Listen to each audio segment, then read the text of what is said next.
जय हिंद दोस्तों। जय हिंद दोस्तों। तो कैसे हैं आप लोग? मैं आपका दोस्त अर्चित द्विवेदी आप सबों के बीच एयरफोर्स, नेवी और एफकेट की जो जीके की सीरीज चल रही थी उसका पार्ट 3 लेकर आया हूं, जिसमें बहुत सारे इंपॉर्टेंट क्वेश्चंस हैं। तो आप इस वीडियो को पूरा एंड तक देखें और सारे क्वेश्चंस को याद करें। ठीक है, तो मैं स्टार्ट करता हूं। महात्मा गांधी आप सब लोग जानते हैं। महात्मा गांधी को राष्ट्रपिता सबसे पहले किसने कहा था? तो आप सबको पता है कि नेताजी सुभाष चंद्र बोस ने कहा था। क्या कहा था? तो महात्मा गांधी को राष्ट्रपिता। अच्छा, ठीक है, आगे बढ़ते हैं हम लोग।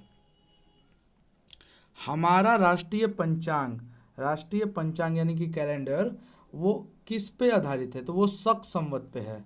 शक संवत। अच्छा, ये भी कई बार क्वेश्चन पूछे जाते हैं कि शक संवत चलाया किसने था? तो उस राजा का नाम था कनिष्क। किसने चलाया था? तो कनिष्क ने चलाया था। अच्छा, ये कब चालू हुआ था? तो ये चालू हुआ था 78 एडी। एडी मतलब कि ईस्वी। ठीक है, आगे बढ़ते हैं हम लोग। राष्ट्रगान गाने की अवधि कितनी है? तो ये मैंने पिछले वीडियो में भी बताया था और अभी बता देता हूँ कि 52 सेकेंड है। अच्छा, राष्ट्रगान किसने लिखा है? तो ये भी मैंने बताया था कि रविंद्रनाथ टैगोर। किसने? रविंद्रनाथ टैगोर ने लिखा है हमारा राष्ट्रगान। ठीक है, कितनी देर लगते हैं समय? तो 52 सेकेंड। ठीक है, आगे बढ़ते हैं हम लोग। रेडियो सक्रियता जिसको हम लोग बोलते हैं हिंदी में, की खोज किसने की थी? तो हेनरी बैक्यूरेल ने की थी। किसने की थी? Henri Becquerel. बहुत लोगों को ये कन्फ्यूजन भी होता है कि मैडम क्यूरी और पियरे क्यूरी इन्होंने भी की थी। तो ये आपका शक मैं दूर कर दूं कि उन्होंने की थी, लेकिन पहले जो थे हेनरी बैक्यूरेल आए थे, उसके बाद वो दोनों लोग आए थे। ठीक है, और रेडियो सक्रियता की ऐसा यूनिट जो होती है वो भी कभी कभी पूछ जाता है एग्जाम में, तो वो जो है वो क्यूरी ही होती है। ठीक है, आगे बढ़ते हैं हम लोग। पेसमेकर आप सब लोग जानते हैं कि पेसमेकर का संबंध शरीर के किस अंग से है? तो हृदय की गति को मापता है पेसमेकर, हृदय। ठीक है, आगे बढ़ते हैं हम लोग। मानव शरीर की किस ग्रंथि को मास्टर ग्रंथि कहते हैं? मास्टर ग्रंथि हम लोग बोलते हैं पीयूष ग्रंथि। पीयूष बोलते हैं, पिट्यूटरी बोलते हैं। अच्छा, ये होता कहाँ है? तो ये आपके मस्तिष्क में होता है। मस्तिष्क यानी कि दिमाग में होता है। ठीक है, आगे बढ़ते हैं हम लोग। कार्बन का सबसे शुद्ध रूप कौन सा है? तो सबको पता है कि हीरा है। सबसे शुद्ध रूप कौन सा है? तो हीरा है। और एक बात और मैं बता देना चाहूँगा कि हीरा जो है वो सबसे कठोर पदार्थ होता है। सबसे कठोर पदार्थ होता है हीरा। किसका अपरूप है? तो कार्बन का सबसे शुद्ध रूप होता है। ठीक है, आगे बढ़ते हैं हम लोग। एक्सरे को किसने खोजा था? तो एक्सरे को खोजा था रॉन्टजेंट ने। रॉन्टजेंट इनका नाम था। अच्छा, ये क्यों इतना फेमस है? क्योंकि यही रॉन्टजेंट थे जिनको 1901 में दुनिया में सबसे पहले नोबेल प्राइज मिला था। नोबेल प्राइज भौतिकी के क्षेत्र में, फिजिक्स के क्षेत्र में सबसे पहले नोबेल प्राइज इन्हीं को मिला था। किसको मिला था? तो रॉन्टजेंट को सबसे पहले नोबेल प्राइज मिला था 1901 में। ठीक है, आगे बढ़ते हैं हम लोग। किस धातु का प्रयोग मानव द्वारा सबसे पहले किया गया था? तो सबसे पहले मानव द्वारा तांबा का प्रयोग किया था। किसका प्रयोग किया था? तो तांबा का। ठीक है, आगे बढ़ते हैं हम लोग। अंतरिक्ष यात्री जो जाते हैं उनको आकाश बाहर से कैसा दिखाई देता है? तो सबको पता है कि कैसा दिखाई देगा? काला दिखाई देगा। ठीक है, आगे बढ़ते हैं। दूरबीन का आविष्कार किसने किया था? तो गैलीलियो ने किया था। गैलीलियो गैलीली आप सभी लोग जानते हैं। अच्छा, गैलीलियो ने एक नियम भी दिया था जिसे हम लोग कहते हैं जड़त्व का नियम।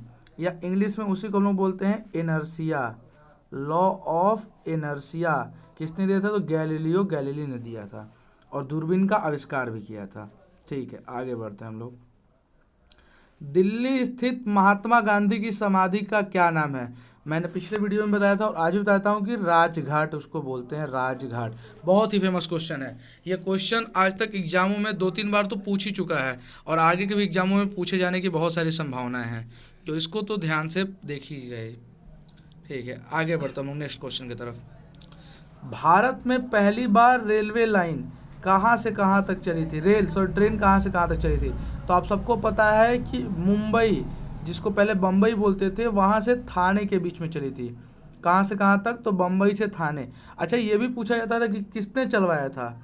तो डलहौजी, डलहौजी गवर्नर जनरल था भारत का, उसी ने चलवाया था, लॉर्ड डलहौजी ने।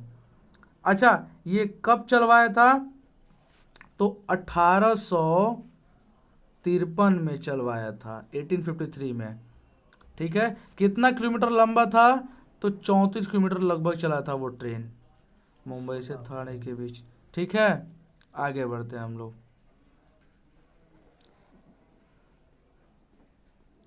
भारत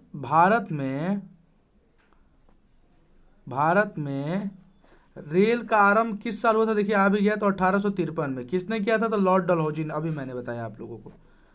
आगे बढ़ते हैं हम लोग। प्रथम अंतरिक्ष यात्री, प्रथम भारतीय अंतरिक्ष यात्री कौन थे? तो आप सबको पता है कि राकेश शर्मा जी थे, जो पहले भारतीय स्क्वाड्रन लीडर थे।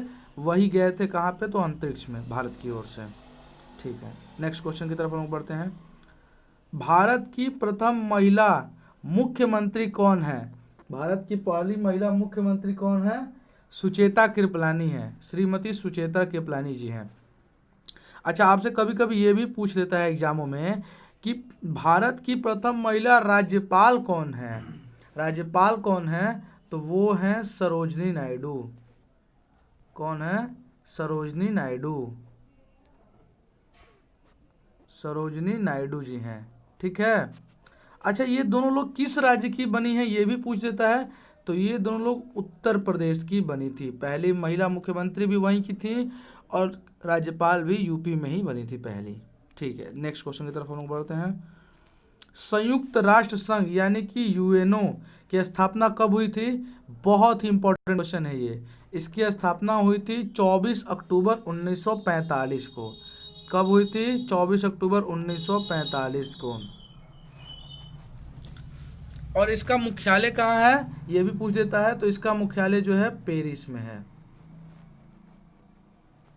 ठीक है, आगे बढ़ते हैं हम नेक्स्ट क्वेश्चन की तरफ।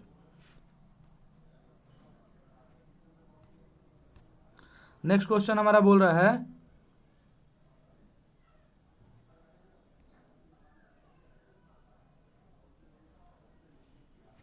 आज के लिए हम लोग इतना ही रहने देते हैं।